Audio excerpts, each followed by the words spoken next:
everyone, I'm Trey Rich and you're watching The Buzz. On today's show we have Cacey Affleck and director Mona Fastvold from the movie The World to Come. And in our artist spotlight we have 44Phantom. We also have Goss on the show to talk about his new record. And then we have a special in-studio performance from Marianna Velletto. It's Valentine's Day, so all you lovers snuggle up and stay right there while we start the show. Hey guys, my name is Luke. Let's get buzzed.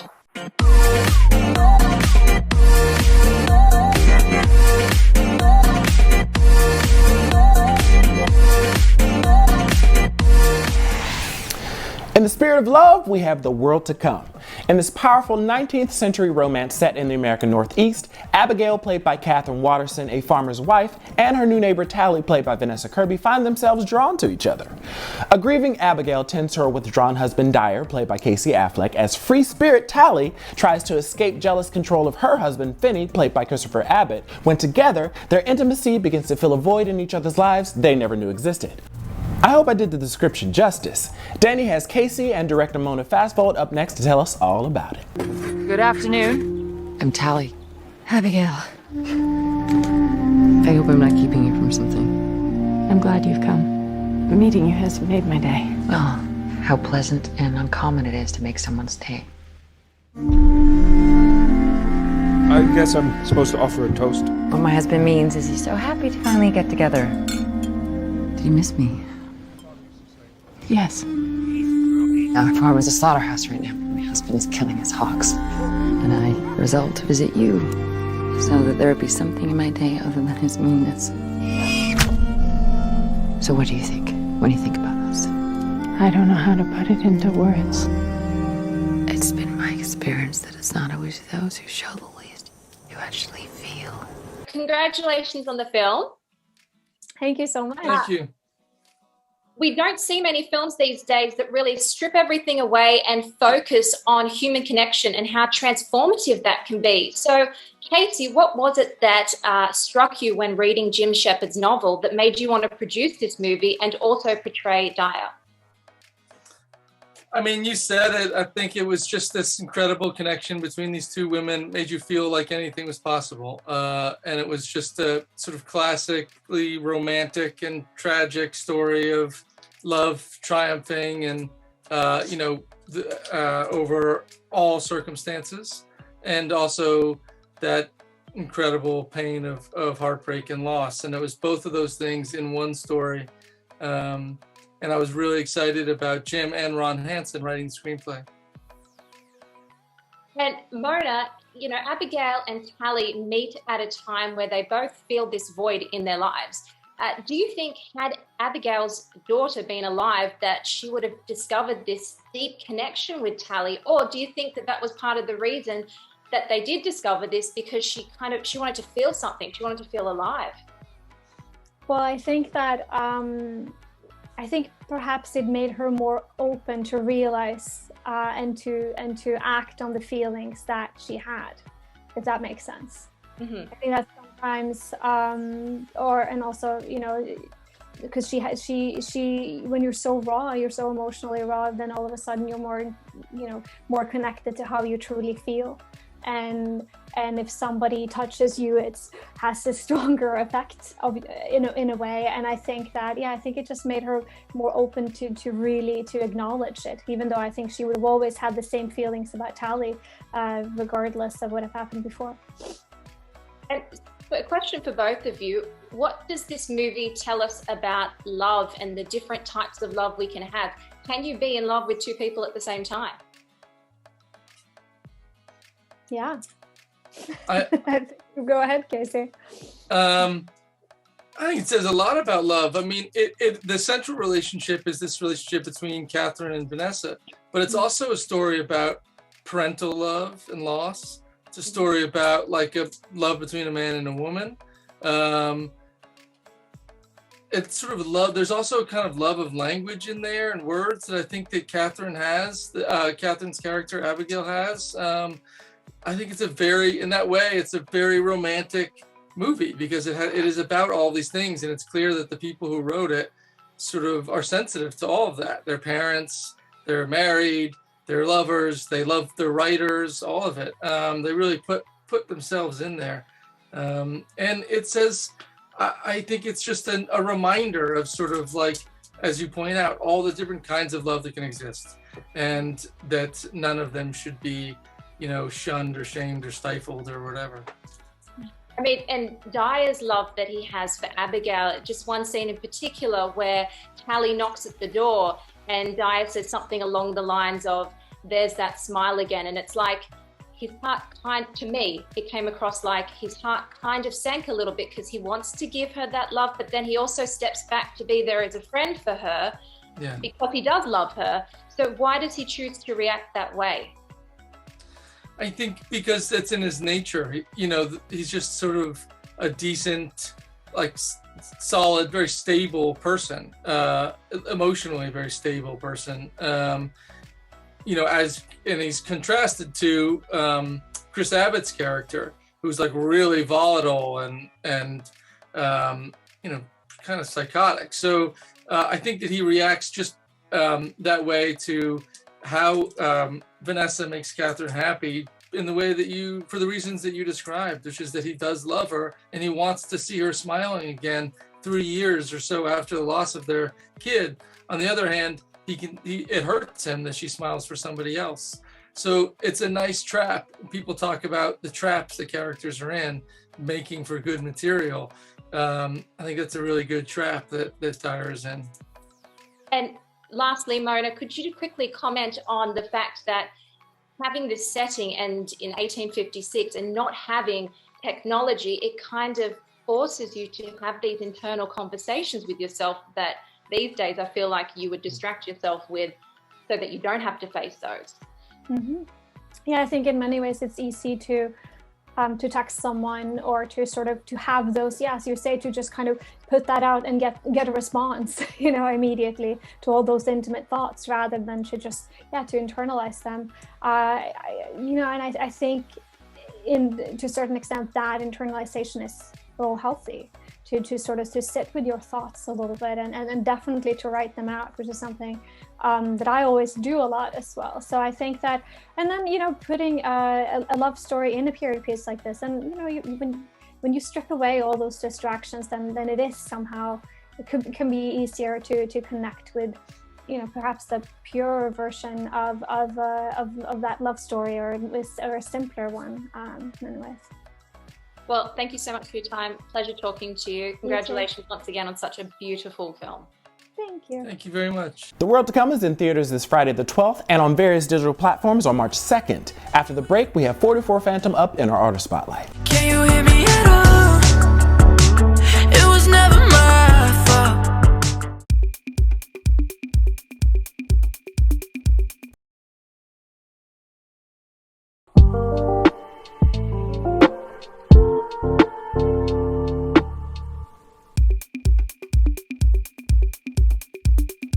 Brayton Matthews, aka 44Phantom, is one of 2021's emerging artists.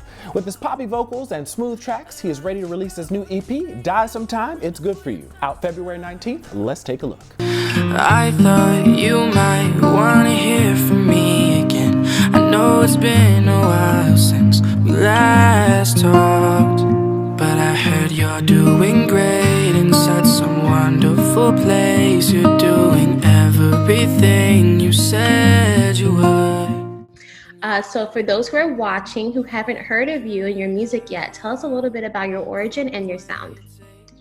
My origin is I grew up, my origin story, my villain background story is I grew up in Oklahoma, you know, growing up listening to, you know, country music like everybody else did around there. But at the same time, my brother got me really into like hip hop music and like Lil Wayne, and really into the whole like Young Money crew when I was like 9 years old. So, you know, kind of just had a lot of influences from a lot of different sides of music that kind of gave my music this kind of like genre-less thing to it, I think, where I kind of just do whatever I like feel like doing. I don't really feel like I need to have rock drums on every record or an 808 or, you know, really anything. So if you're interested in listening something to someone that's not like anybody else, I'm right here. Okay, so your name is 44Phantom. Let's talk about the inspiration for that stage name. Yeah, so 44 had always been like a really big like thing on my dad's side of my family. Like they all wore it for sports going back like 60 years, like, you know, really as long as it dates back. And then my brother was born at 2:44. I was born at 11:44. My sister was born at 8:44. So it's like had weird coincidences with it, like my whole life and everything. That kind of, it just felt like it had to be that. And then the Phantom is that's my cousin Danny. When I was younger, passed away. It was like my older cousin, and we kind of all just felt that. And you know, Danny Phantom, it just kind of worked. So I wanted it to kind of just like it's kind of just remember to him for that part. I love that. I love that your name has a real origin and it has a real tie to everything, like your story, your real story. So that's pretty cool. Some artists have some really crazy names that have nothing to do with anything. It just sounded good on a Tuesday. So I really love that. I didn't mean to call. It was never about shit. Yeah, I was a real good fuck you up, and then we went around it. Can you hear me at all? It was never my fault, but I let you go and say it was before you turned the sound off. Your new single, Sound Off, is about calling someone that's dead to you or parted ways from you, even if you shouldn't. Can you elaborate on that more?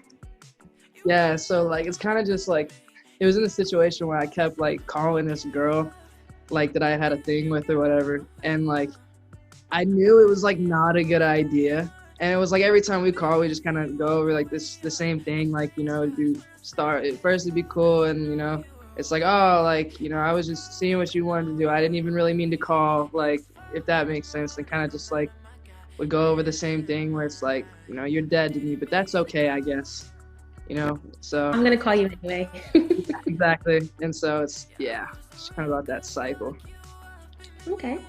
You're from a small town in Western Oklahoma, so tell me about the music scene there and how it feels to be climbing up and reaching new heights in your career. So I moved around a lot in Western Oklahoma, but for the most part, like, there's not a music scene. There's not one. So yeah, I don't know. When I was like a sophomore in high school, my friends convinced me to post this like really bad freestyle on SoundCloud. It's not up anymore. You can't find it, thank God. But yeah, and it kind of went like, in my town of 1,000 people that I lived in at the time, it went viral, and it had like 1,000 plays in a few days, and I was like, oh my God, I'm famous, you know, which I wasn't. But so I kind of made it out of that part, if that makes sense. Like, I'm not like, in a good way, like, that's like, I feel like in a lot of places that have like a really strong music scene, like, it can be like a really big like fight, but you still have a platform there in a way. And I'm thankful for the internet, obviously, but going like in Western Oklahoma, there's no platform to succeed there. So the hardest part of the whole thing is getting any type of platform to begin with. And I think I finally kind of have a little bit of a platform to like really do things from here. So I think that's the coolest part to me. Nice. And lastly, what can we expect from 44Phantom in 2021? Absolutely nothing. I'm gonna quit. No, I'm kidding. No, a lot. I got a project coming out the 19th of February, called "Die Sometime It's Good for You." So that one will come out, and then you didn't hear this from me, but I want to possibly have another like full project out before the end of the year. I think would be really dope. That would be really cool. So yeah, that's what I have planned, I guess. And I know you're poisonous, yeah, you're poisonous to me, but you know you got me. I'm 44Phantom, and you just been buzzed. Awesome. Thank you so much. You're such a pleasure to interview, and I really wish you the best of luck. I can't wait to hear more from your music. Thank you. You too. Have a good day. 44's new single Sound Off is out now on all streaming platforms. Die Sometime Is Good For You is available February 19th. Stay right there, we have Luke Goss up next. I wanna wake up in the morning and face the daylight sun.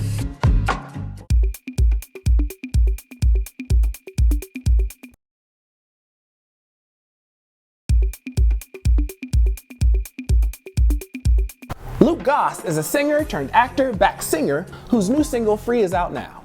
After nearly 25 years of a long break from the music industry, Luke gives us all the details of his venture back into music and what we can expect from his new project. Let's take a look. Hi guys, I'm Luke Goss and I'm here hanging out with you on Buzz.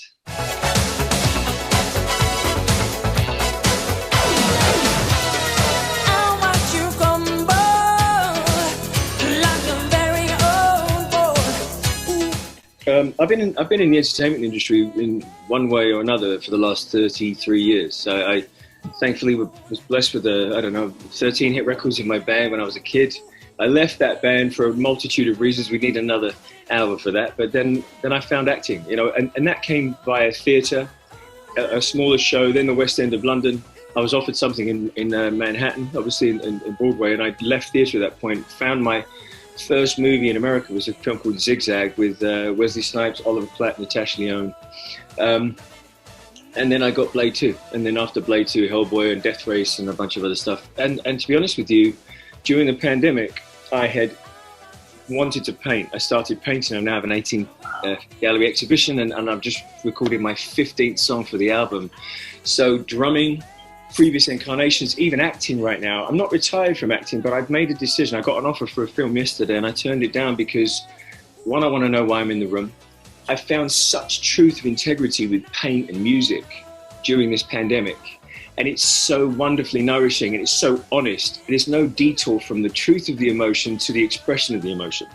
In film, that's the case. If you're blessed to work with filmmakers like Guillermo del Toro and people like that, you're going to your excellent A game all day long, and if you're not, he's going to give you one of these, But I think I just realized that with film, after 70 odd movies, a few successes mixed in there, I'm out for a minute until I get that right role and understand why am I giving my soul for 2 months on this when I get that every song I write and I get it with every painting I make. So I'm sticking with that for a minute.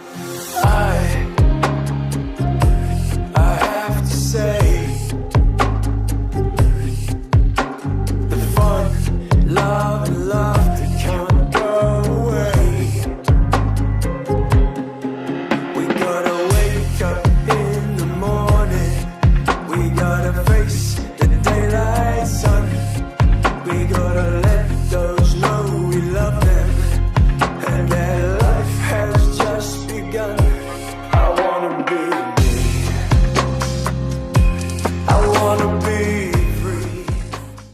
I think the reason I wanted the song, I wanted the first one to be, I would say to my producers, hey Lugo and Cacey, great guys, it has to be this one. It just has to evolve. I don't want it to evolve over there. I don't want it to suddenly be this, what was that? I'm like, no, it has to, I'm not trying to do the hit music or this music, I just want to do the music I like. So it's coming out this way. And it's the same with everything. Free starts, I want to be a man. Running free. It's like these, it's simple lyrics like, I just want to be free, I just want to be me. This is not political, this is not racial, this is a human talking to any other fellow human that knows what this feels like. The next song opens up further. The next song, the third one, would be more, but it's an introduction to both me, the vibration, and a lyric, again, back in what we've talked about. Does it offer relatability? And if it offers relatability, then I imagine it will offer 1% or more of healing. The video, I knew, like from an artistic point of view, you have a stone that you've cut and you're happy with it. Put a setting around it there, or you stick it on top like, hey, look at me. I wanted a video that kind of set the stone, if you like. I didn't want to say, hey, check this out. I just wanted to find a video that felt an appropriate rap.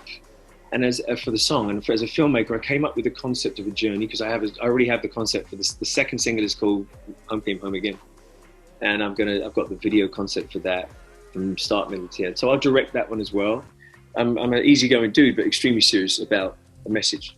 Don't expect loads of posts from me. I do 1 or 2 a week, but they're sincere and people seem to dig it. One of the things that people like about my Instagram, look at the comments. They're 300, 400, 500 comments where people really open up, and it's a very open space, no judgment. So it's Luke, at the Luke Goss, because someone already had my name, but at the beginning, Luke Goss, and that's it for social for me. Spotify, Pandora, iTunes, all that stuff, the normal deal. And look, the way an artist sticks around is people to click it and listen to it. No expectation, but that's the hope without any hiding it. I mean, I hope people support the music, but I'm going to keep doing it anyway.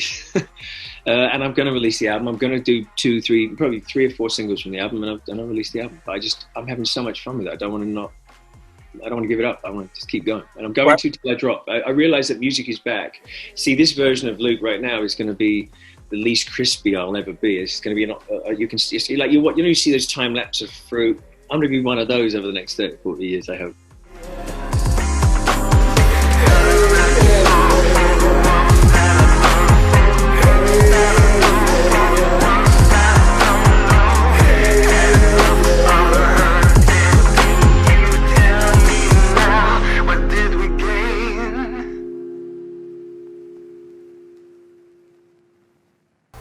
That's all we have. Special thanks to Luke Goss, 44Phantom, and Cacey Affleck, and Monica Fastvold. Don't forget to like us on Facebook, follow us on Twitter, and double tap us on Instagram, all at Buzz_Access. Before we go, we have an in-studio performance by Marianna Velletto performing her new single, Mixed Emotions. I'm Trey Rich. Love and light to you all.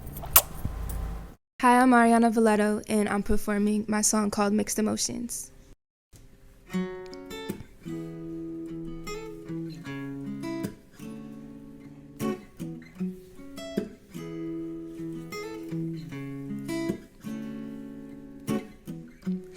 I can't believe that it's over. Drunk in love, now we're sober. Don't wanna fight the way that I feel. Keep it G, keep it real. Gotta tell you what the deal is. You've been messing with my mind, boy, and I can't buy back anytime, boy. Can't reset me like a Game Boy, acting like a playboy. Ain't tryna play no more. I'm 97, don't want you here, but I miss calling you baby. You ain't on my mind, but been thinking about you lately. This is how you met me, but don't you call me crazy. I'm moving on, boy. You think I'm selfish? This cup felt too strong. I want you, can't help it. I'm emotional, yeah. I know, uncontrollable, yeah. I know, yeah. You call my phone, I act like shit so crazy. Boy, even though your voice, it drives me crazy. Shots of Patron on ice keeps me sedated. Can't read my text no more, my eyes are hazy. I miss that, I used to need it daily.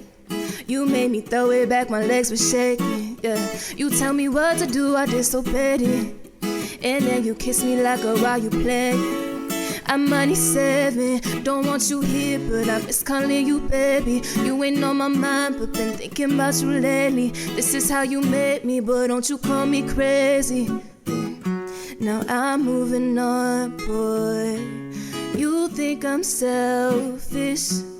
This cup felt too strong. I want you, can't help it. I'm emotional, yeah.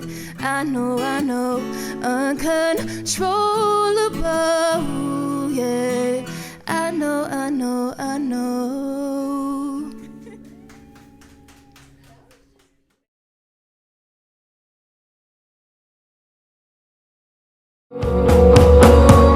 Wait up, is that what you meant? Is it something I did? Well, I promise I'll fix it.